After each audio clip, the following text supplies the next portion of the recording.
In different ways, the king of the monsters featured in Godzilla -1 is both stronger and weaker than he ever was before. For Godzilla -1, Toho introduced a new version of the international pop culture icon, one that serves as a throwback to the 1954 Godzilla film that started it all. But while this new incarnation of the kaiju is more in line with traditional interpretations of Godzilla than the one seen in 2016's Shin Godzilla, it still comes with some noteworthy differences.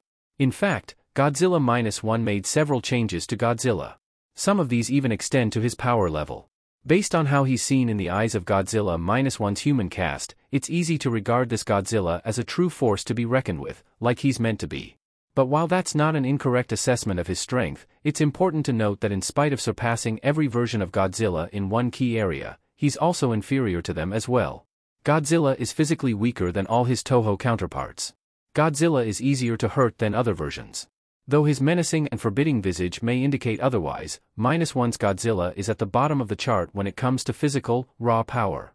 Regardless of the era, audiences have grown to expect Godzilla to plow through military forces with ease, wrecking battleships, jets, and tanks with limited difficulty. However, that was not the experience that -1's Godzilla had. He reeled back in pain when fired upon by a battleship and had his face disfigured by a mine detonation. Godzilla is not known to be so easily wounded. In the 1960s and 1970s movies, for example, Godzilla was regularly attacked with missiles and other forms of weaponry. There was generally a sense that Godzilla found the humans' efforts to defeat him more aggravating than genuinely painful.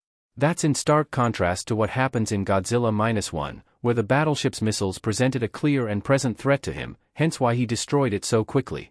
The massive decrease in Godzilla's physical strength is best exemplified by Godzilla -1's ending. A bomb detonated in his bomb destroyed him from the inside.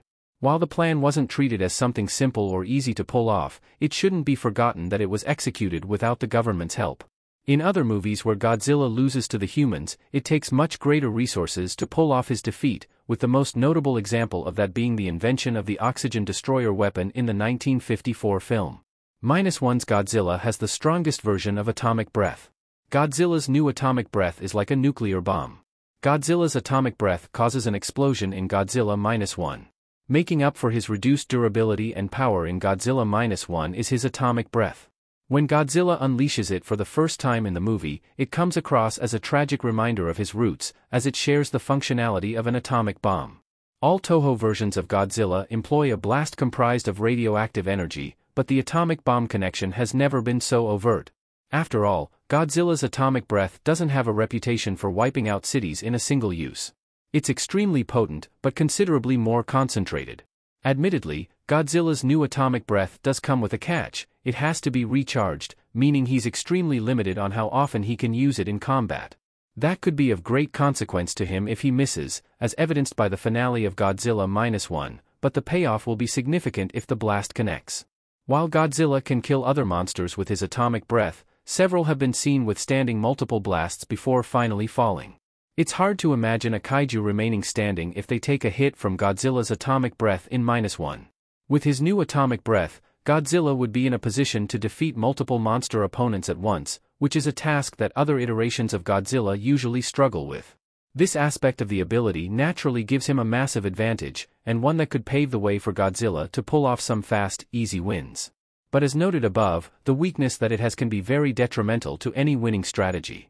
Because he's not as resistant to attacks as most versions Godzilla, whether he wins a fight could be entirely dependent on if his enemy dodges the atomic breath.